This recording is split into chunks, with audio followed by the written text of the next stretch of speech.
হাই friends, মই আয়ুষ ৰং চেনেলত সম্প্ৰচাৰিত হৈ থকা প্ৰতিটো ধাৰাবাহিকখনৰ আজিৰ খণ্ডটো চাবলৈ বহুত বেছি ভাল লাগিব, কিয়নো যোৱাটো খণ্ডত অৰিহণৰ মাকে অনিৰ্বেদ কনষ্ট্ৰাকশ্যনৰ বিষয়ে ফোনত কৈ আছিল আৰু তেতিয়া অৰিহণে অনিৰ্বেদ কনষ্ট্ৰাকশ্যনৰ অনাৰ কোন বুলি সুধিছিল।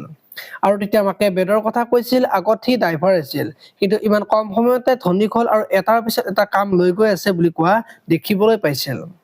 আজিৰ খণ্ডটোত অৰিহণে লগৰ পুলিচজনক বেদক সেইদিনা ৰাতি দেখা ঠাইখিনিৰ ওচৰত থকা সকলো চিচিটিভি ফুটেজবিলাক চেক কৰিবলৈ দিব আৰু তেতিয়া পুলিচজনে গৈ সকলো চিচিটিভি ফুটেজবিলাক চেক কৰিব। এতিয়া আৰু বেদ ধৰা পৰিব নেকি দেখিবলৈ পাব আজিৰ খণ্ডটোত। এইফালে আকৌ মণি গুপ্তাক যে পুলিচে ধৰি নিছে আৰু তাৰ যে সকলো ডিটেইলছবিলাক পুলিচে পাইছে, এতিয়া যে কেছটো ৰিঅপেন কৰিব তাৰ কাৰণে বিন্দুক থানালৈ মাতিছে, সেই কথাটো অনুৰ দেউতাকৰ আগত ক'ব।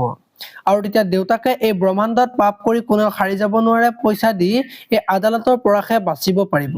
কিন্তু প্ৰকৃতিৰ আদালতৰ পৰা কোনেও নোৱাৰে বুলি দেউতাকে অনুক কৈ থকাত দেখিবলৈ পাব।